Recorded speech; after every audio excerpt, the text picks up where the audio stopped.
did get the call through, though. I have called and conceded the race. We've been honorable the whole time, and we're going to stay that way.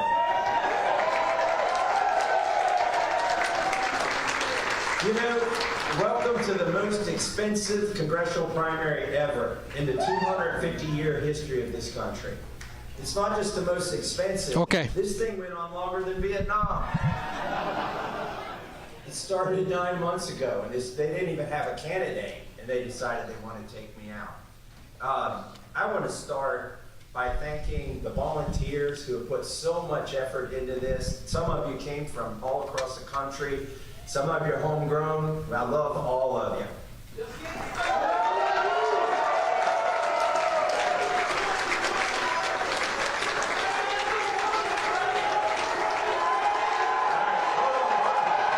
Started 9 months ago, and they didn't even have a candidate, and they decided they want to take me out.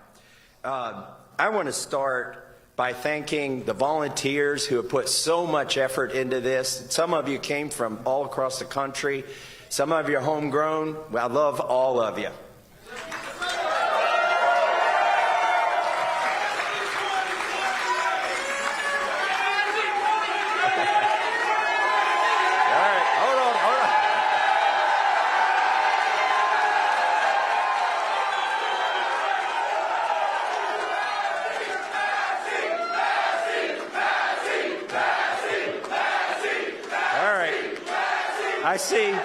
I see how this is going to work. I'm going to have to not quit talking, or you'll start doing it. I want to thank my staff, too. Some of my staff have been with me from the very first race in 2012, and they have done so much. We've never had, contrary to all the BS you've heard, we've never had a single ethics complaint filed against me or my staff in 14 years.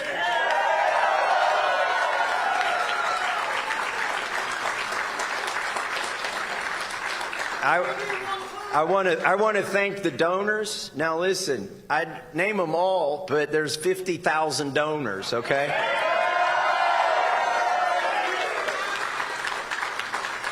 We didn't lose this race because we didn't have enough money.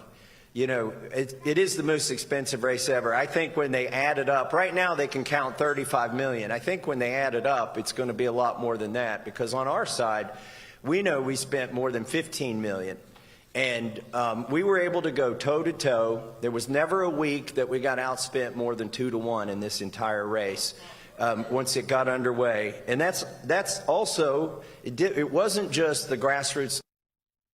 Surf him over here. Long time, one of my longest friends. He went through a rough spell, and I never left him. I always supported him. And he actually started the super PAC, the one that nobody knows who runs it, Cliff Maloney. If you're around, would you come up here? Maybe I can get him out here to take some credit. Or if he's in the crowd, just pick him up and surf him over here. Cliff.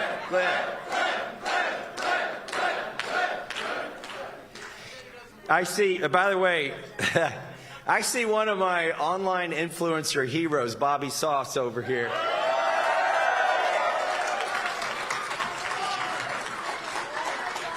There were a lot of surreal moments in this race, and frankly, in being in Congress. But being in a side-by-side racing through the woods with Bobby Sauce was definitely on my, it wasn't even on my bucket list. It was amazing. So, and getting to that point, I want to thank the influencers who came all this way and produced all the videos and got out the young vote.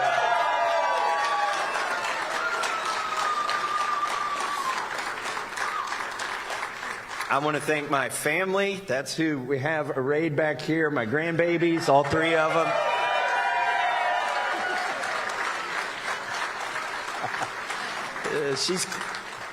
She's clapping, too.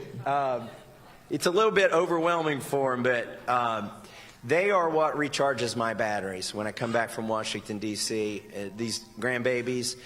And that's what we're fighting for, really, is the next generation and the next generation after that.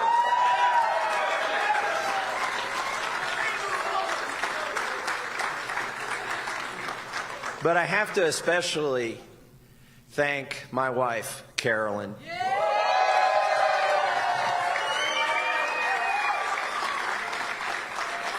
Her parents knew what they were doing when they named her. Her middle name is Grace. And but she's a fighter. I mean, she's been tweeted at twice by the chief executive of the most powerful country in the world. She blames me for that because I didn't invite him to the wedding. But also, she voted this morning, and she came out and she said, well, that was a wild experience. That was great. I never imagined that would happen. And I said, what happened? She said, I got to vote for my husband and my favorite congressman. I said, that's practically a throuple.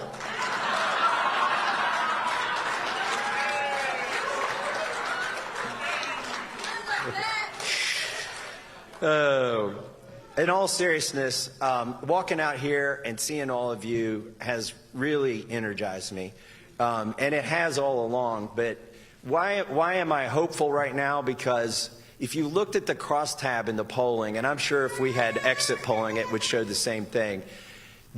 We have the younger demographic.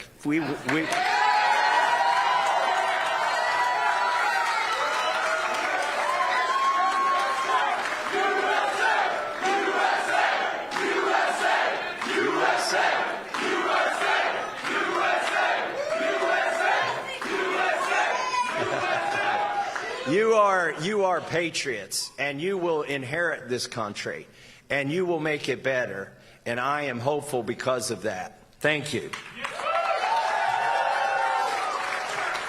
We accidentally, I think, I didn't mean to do this. It started out as an election, and it turned into a movement. I want to bring in Ed O'Keefe, who is at Thomas Massie's headquarters. Ed, as you well know, American traditions in politics, some of them endure. One of them is when you win, you thank everyone. When you lose, you thank everyone. One new added dimension to a concession speech, invocation of the word throuple. We'll leave that where that is. But when Thomas Massie says he has 50,000 donors and this was a campaign that turned into a movement, I detected in my ear, Ed, at least the idea that he might think or imagine a political future for him in a post-Trump era, whenever that might be. Maybe in a post-Trump era. And I got to say, Major, I've been doing this 20 years. I hadn't heard the T word used in an election night speech either, so that was new. He also began by saying that he had some difficulty. He was joking here, but he said that he'd had some difficulty finding his opponent, Ed Gallrein, because he was, quote, in Tel Aviv. He has said this a few times over the course of this primary because what he is calling out is the fact that there are several super PACs backed by well-known Republican super PAC donors like Marian Adelson, Paul Singer, and others whose money is often directed towards pro-Israeli causes. And Massie is an opponent of foreign aid. He's an especially strident opponent of continued U.S. aid to Israel. And he argued that the first wave of money that came into this race was from those kinds of groups opposed to his votes on Israel and on foreign aid. And that is why ultimately that plus the president's support is what caused him to lose.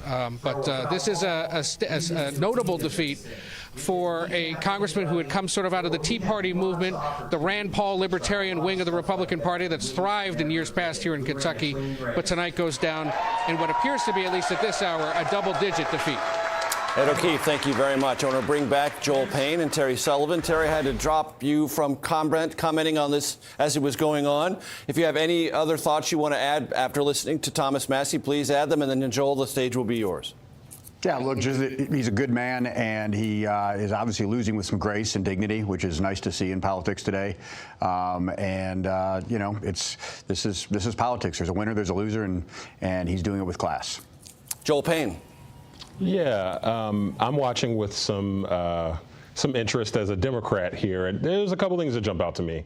One, you know, Major, you brought up the point earlier of how much Republicans have spent on it, and I tend to agree with Terry's point that there's plenty of money washing around in Republican politics, but I do think it says something that to essentially probably win by, Anthony could check this, 12, 15,000 votes. Donald Trump and his allies had to spend well into the 20s and 30s of millions of dollars to do that. They just, by the way, had to do that in Indiana to punish Republican state senators spending 10x in a race.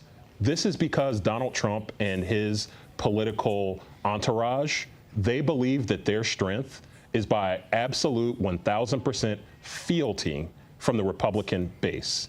That is the one thing that they cannot lose. And they are showing you that that's the thing that they can't lose by where they spend their dollars and how they're doing it. That does not mean that they are adding to their coalition.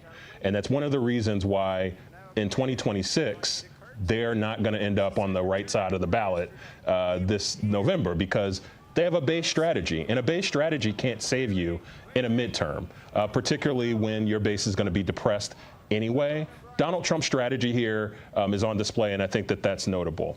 I think, a little bit more broadly, look, we're talking about Thomas Massie here. Earlier today, Donald Trump made news by endorsing Ken Paxton over John Cornyn.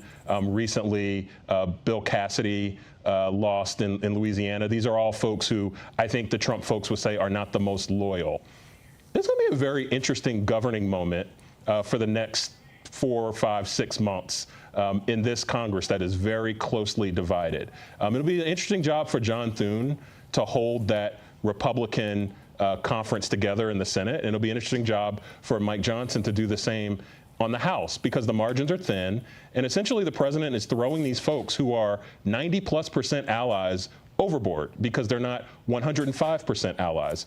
And that'll be fine, I guess, in 2027. But for the rest of 2026, when you got to get your billion-dollar ballroom and you got to get your billion-dollar slush fund and all the other things that Donald Trump wants to prioritize, when you have to get those things done, not having those allies in Congress who actually have a reason to be loyal to you anymore will start to show up. Joel, there was an indicator of that very factor this afternoon in the United States Senate when there was yet another vote on a war powers resolution question. Bill Cassidy, now defeated Republican senator from Louisiana, had always been voting with the White House. Today he switched, voted for that war powers resolution. That was an early indicator that Bill Cassidy may no longer be on the Trumpian reservation, having now been defeated at the hands of the president.